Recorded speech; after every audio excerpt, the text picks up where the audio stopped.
Good Bangla টিভির নতুন এপিসোডে আপনাদের সবাইকে স্বাগতম। আপনাদের সাথে রয়েছি আমি জনি ইসলাম। আশা করি ভালো আছেন সবাই। আমিও ভালো আছি। আবারও আপনাদের মাঝে নিয়ে চলে আসলাম নতুন একটা সত্য ঘটনা। আমি এই ঘটনাটির নাম দিয়েছি ভুতুরে মৃত্যুর জাহাজ। তো সাগর ভাইকে ধন্যবাদ এমন এক ঘটনা শেয়ার করার জন্য। আপনারা চাইলেও আমাদেরকে ঘটনা শেয়ার করতে পারেন আমাদের ইমেল অ্যাড্রেসে। আমাদের ইমেল হচ্ছে bhutbanglatv@gmail.com এ পাঠাতে পারেন। তো যেভাবে লেখা আছে আমি সেইভাবে পড়তে শুরু করছি। কোনো কিছু ভুল হয়ে গেলে ক্ষমা করে দিবেন। তো আমি ঘটনাটি শুরু করছি। সত্যি ঘটনা অবলম্বনে। এই ঘটনাটি লাইভে এসে বলেছেন বিক্রমজিৎ দা, কিন্তু তাও অনেকে বলেছে গল্প পড়তে তাদের ভালো লাগে। তাই কাঁচা হাতে আমি এবং পাকা হাতে বাবা দুজনে মিলিয়ে আমাদের জীবনে ঘটে যাওয়া এই সত্যি ঘটনাটা আপনাদের সামনে তুলে ধরলাম। কেমন ঘটনাটা আমার বাবার সাথে জাহাজেই ঘটা। এটা আমার জাহাজের গল্প। আমার ছোট পিসি আমার দিদির মতো ছিল। মা চলে যাবার পর বাড়িতে বাবা, কাকু, আমি আর ছোট পিসি। কাকু বিয়ে করেনি, তাই আমাদের সংসারে খাবার জোগাড় ছোট পিসি দিত। আমার বড় পিসিও আছে, কিন্তু আমার অনেক ছোটবেলায় তার বিয়ে হয়ে গজকে করে উঠে উনানে আগুন দিত, আমাদের সবার জন্য রাখত। আমি যত বায়না রাগ হাত পা ছোড়াছুড়ি পিসির সঙ্গে করতাম। পিসির খুব মিষ্টি গানের গলা ছিল। আমায় শান্ত করতে গুনগুন করে গান গাইতো, আমি ঘুমিয়ে পড়তাম। তারপর ছোট পিসির বিয়ে হয়ে গেল, কিন্তু আমার ওপর ছোট পিসির টান গেল না। কয়েক বছর কেটে গেল, ক্রমে জানা গেল কোনো দুরূহ কারণে ছোট পিসি মা হতে পারবে না। আমাকে ভাইয়ের মতো দেখতো। এবার থেকে পুরোপুরি নিজের ছেলের মতো দেখা আরম্ভ হলো। আমি যখন জাহাজে প্রথম যাই তখন চিঠি লেখার যুগ, ইমেল আসেনি। পিসি আমাকে চিঠি লিখতে পারেন, নানা খবর দিত, আমিও নিয়ম করে জবাব দিতাম। দূর দেশে পিসির চিঠি এলে বাড়ির গন্ধ আসত। পিসির শ্বশুর বাড়ি অনেক বাদ পড়ত, পিসিকে তখন দুবেলার রান্না করতে হতো। সব কাজ গুছিয়ে পিসি আমায় চিঠি লিখত। একটু একটু করে একরাশ দুশ্চিন্তার কথা ফুটে উঠত চিঠিতে। আমি কেমন আছি, খাবার দাবার যত্ন নিই যেন, জাহাজের রেলিংয়ের ধারে ঝুঁকে সমুদ্র না দেখে যেন, মেশিনপত্রে সাবধানে কাজ করি যেন, এমন সব কথা পিসির মনেই থাকতো না। আমার বয়স 25 হয়ে গেছে। তারপর একদিন শ্বশুর বাড়ি ছেড়ে পিসিরা একটা ফ্ল্যাটে উঠে এলো। সে বাড়ির নিচে একটা ফ্ল্যাট খালি ছিল। পিসির খুব ইচ্ছে ছিল আমি বিয়ে করে সেই ফ্ল্যাটটায় পিসির পাশেই থাকি। কোনো কারণে তা আর হয়নি। তবে কখনো জাহাজ কলকাতায় এলে আমি পিসির কাছেই রাত কাটিয়ে যেতাম। কত বড় হয়েও পিসি পিসমশাইয়ের সাথে এক বিছানায় ঘুমাতাম। যতক্ষণ না আমার ঘুম আসতো পিসি আমার মাথায় হাত বুলিয়ে গুনগুন করত। পিসমশাই আমার আগেই ঘুমিয়ে পড়তেন। একবার পিসির আমার ওপর খুব রাগ হয়েছিল কোনো কারণে। পিসি রেগে গিয়ে বলেছিল, আমার মুখ আর দেখিস না, আমার মুখাগ্নি করতে আসিস না।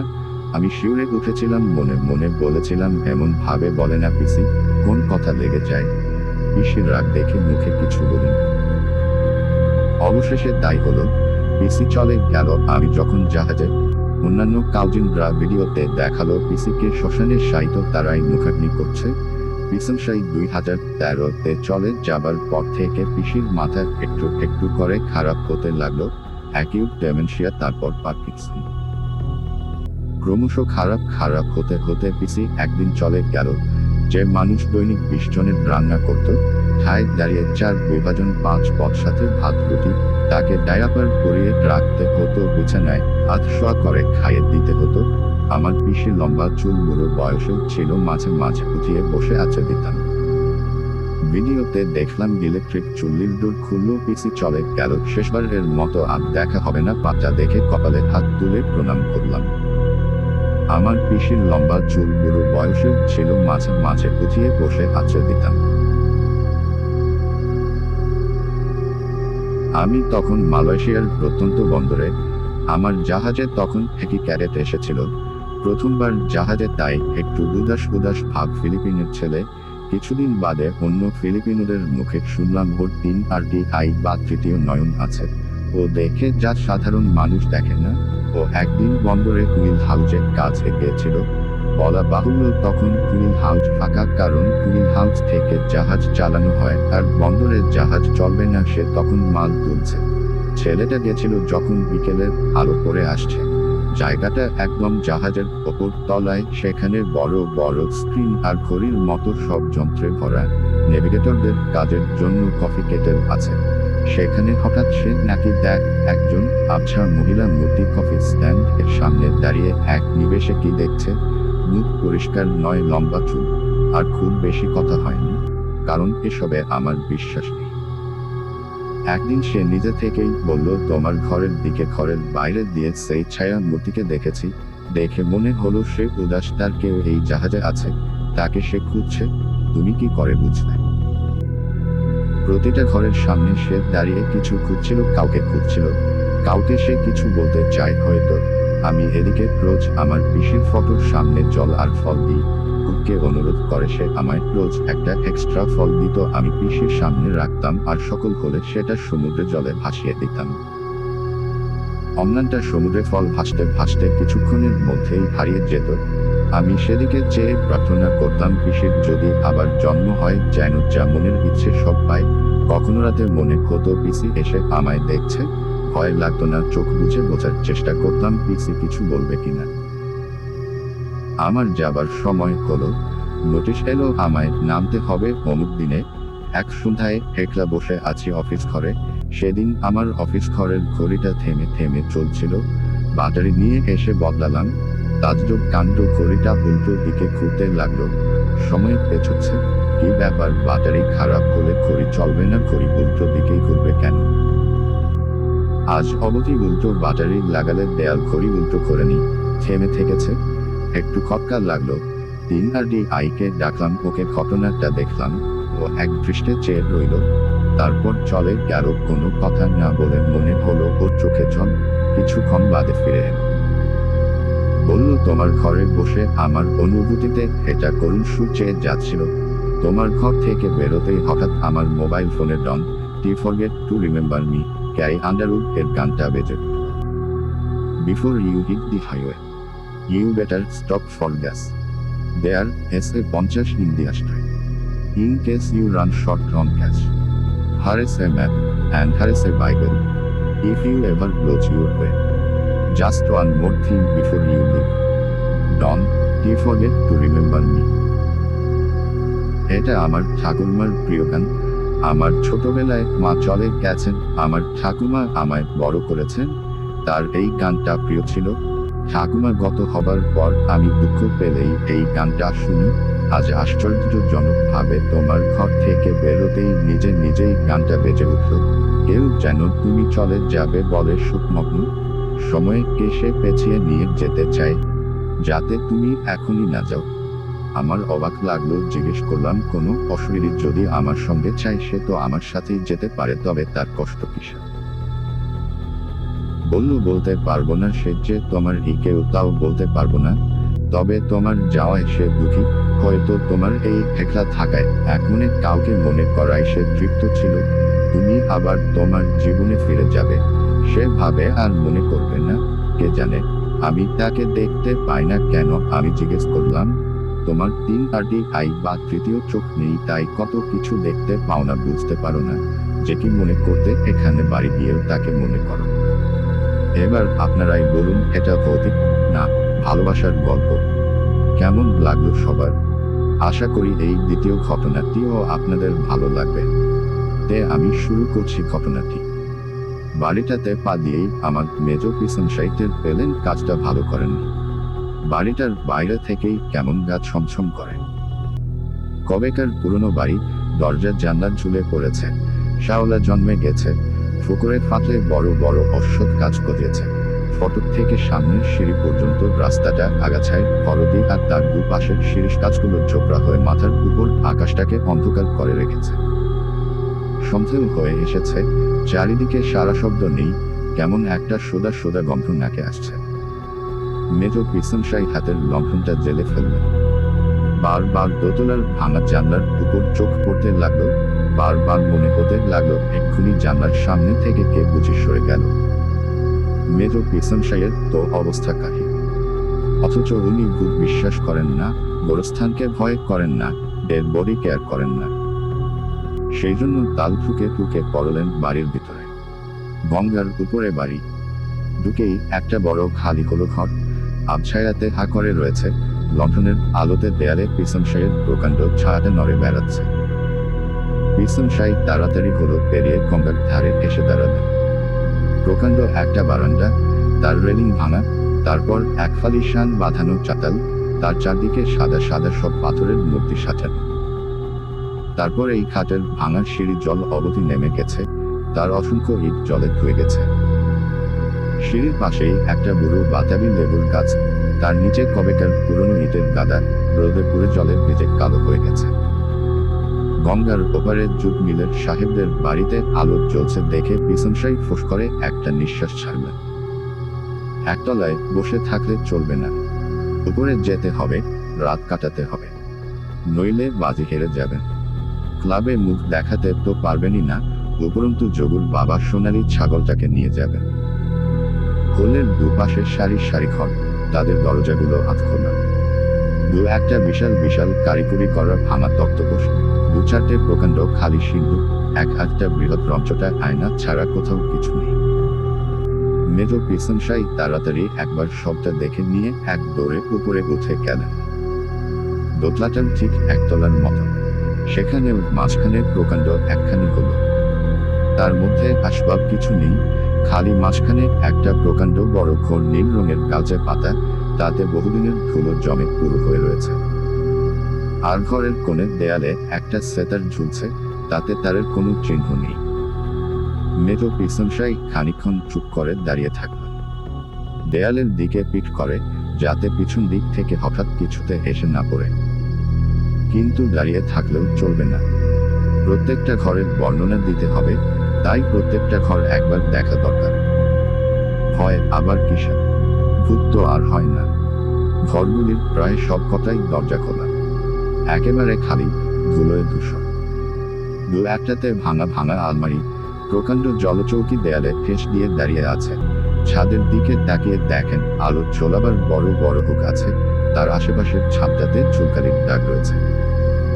মেজো পিসনশাই দারুণ অস্বস্তি বোধ করতে লাগলেন।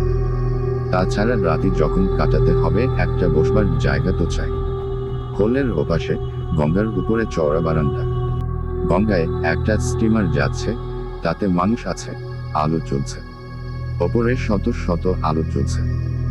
মেজো পিসনশাই রেলিংয়ের কাছে এসে দাঁড়ালেন, ভর দিতে ভয় করে, যদি ভেঙে পড়ে। হাত ছেড়ে বাঁচলেন, ওই তো জাহাজে কত লোক দেখা যাচ্ছে। এনেছিস কই দেখি। চমকে মেজো পিসনশাই ফিরে দেখেন গা ঘেঁষে দাঁড়িয়ে আছেন সাদা জাব্বা পরা একজন বুড়ো মতো লোক। কি ভালো দেখতে, হাতির দাঁতের মতো গায়ের রং, দাড়ি নেই, লম্বা গোফটা পাকিয়ে পাকিয়ে কানের উপর তুলে রেখেছেন, টানা টানা চোখ। আশ্চর্য ফর্সা একখানি হাত বাড়িয়ে বললেন, দে দে, দেরি করিস না, কখন এসে পড়বে। মেজো পিসনশাই অবাক হয়ে তাকিয়ে দেখছেন লোকটার গলায় মুক্তোর মালা জড়ানো, কানে মুক্তো পরা, হাতের গুল আঙুলে হীরের আংটি। আবার কে? নেক্সট নাম্বার পাঠের জন্য অপেক্ষা করেন, খুব তাড়াতাড়ি নিয়ে চলে আসবো। আর ভিডিওগুলো ভালো লাগলেই অবশ্যই চ্যানেলটিকে লাইক আর সাবস্ক্রাইব করবেন। ধন্যবাদ। দ্বিতীয় পাঠ। লোকটি হতাশভাবে এদিক ওদিক তাকিয়ে বললেন, একটা বসবার জায়গাও কি এগিয়ে দিতে পারিস না? মাইনে খেতে লজ্জা করেন না তোর? আমি আর কে? তা বটে, তা বটে, আমি এখন আর কে যে আমার কথা শুনবি? হঠাৎ কানের কাছে মুখ নিয়ে চাপা গলায় বললেন, অত যে নিলি তখন মনে ছিল না হতভাগা। এর জন্য তোকে কষ্ট পেতে হবে বলে রাখলাম, কি ভীষণ কষ্ট পেতে হবে জানিস না। তিলে তিলে তোকে উইরে এল বুঝি। বিদ্যুতের মতো বুড়ো লোকটি হলের পাশের ঘরটাতে ঢুকে পড়ে দরজাটা বন্ধ করে দিলেন। মেজো পিসনশাইয়েরও যেন কানে হেল স্পষ্ট পায়ের শব্দ। দেয়ালের মতো সাদা মুখ করে, লণ্ঠনটাকে উঁচু করে ধরে চারিদিক ভালো করে দেখে নিলেন, কেউ কোথাও নেই। লোকটা নিশ্চয় পাগল টাগল হবে। অত গয়নাগাটি বা পেল কোত্থেকে? কেমন অস্বস্তি বোধ হতে লাগলো। লণ্ঠন হাতে বারান্দা থেকে খুলে ঢুকল। নিচের তলাটা বরং ভালো, একটা তক্তপোষে বসে বসেই রাত কাটানো যাবে। পকেট চাপড়ে দেখলেন অশরীরী খুনের লোমহর্ষণ 10 নং খানা দিয়ে দিতে যোগুর বাবা বলেননি। রাত জেগে ওই টিপ করে শেষ করে কাল সকালে আগাগোড়ার গল্পখানি বলতে হবে। তবে বাজি জেতা। পা টিপে টিপে হলো পার হয়ে সিঁড়ি দিয়ে নেমে সদর দরজার ডান পাশের ঘরখানিতে ঢুকে ভাঙা সিন্দুকের উপর লণ্ঠন নামিয়ে তক্তপোষের কোনটা ধুতির খোপ দিয়ে ছেড়ে থপ করে পিছনসই বসে পড়ল। ময়লা খোপটা দিয়েই গলার কপালের ঘাম মুছতে লাগলেন। আহ, বাঁচা গেল। ভাগ্যিস ভূতে বিশ্বাস করেন না, নইলে তো আজ ভয়ে আজমরা হয়ে যেতে হতো। সামনের রঞ্চটায় আয়নাতে একখানি সাদা ছায়া পড়ল। বুড়ো লোকটি ধীরে ধীরে ঘরে ঢুকে অনুনয়ের স্বরে বললেন, দিয়েই দে না বাবা, তোর আর কি কাজে লাগবে বল। যারা দেয় তারা প্রাণ হাতে করে এনে দেয়, না পেলে আমার প্রাণ বেরিয়ে যায়। কেন দিচ্ছিস না বাপ? একে একে সবই তো প্রায় নিয়েছিস, আরো চাস বুঝি। তোর প্রাণে কি মায়া দয়া নেই? প্রথম যখন এলি কি ভালো মানুষটি ছিলি।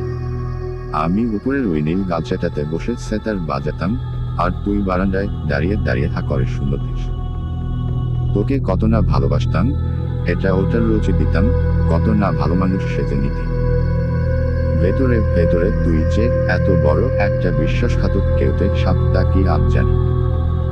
মেজ পিসনশাই লাফিয়ে উঠে এক হাত সরে দাঁড়ালেন। বুড়ো লোকটিও খানিকটা এগিয়ে এলেন।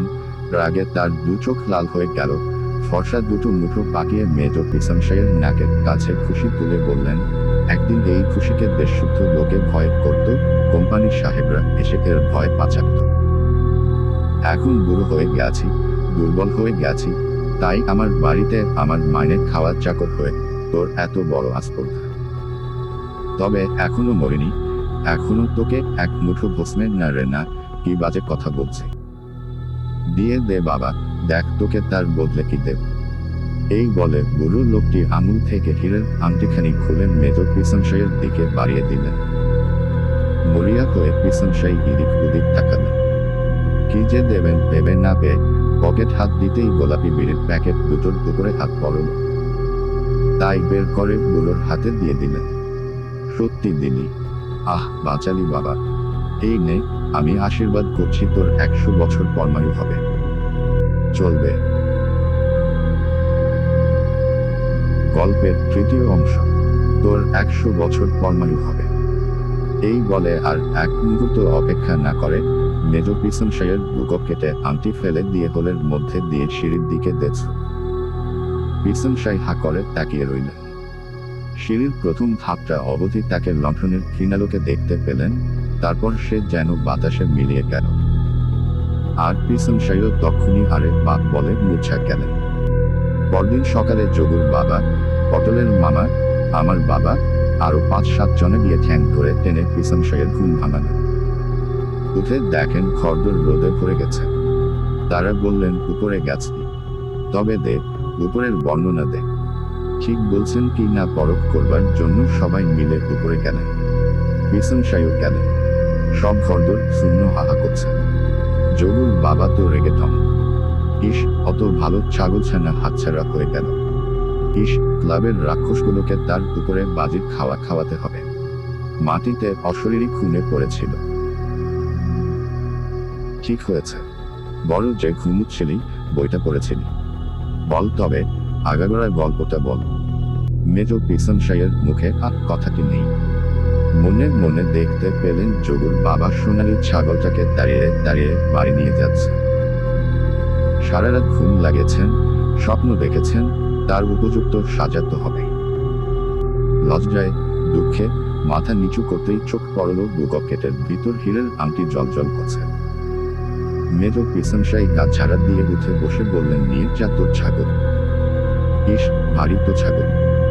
বলে আর এক মুহূর্ত অপেক্ষা না করে সোজা বাড়িমুখ রওনা দিলেন।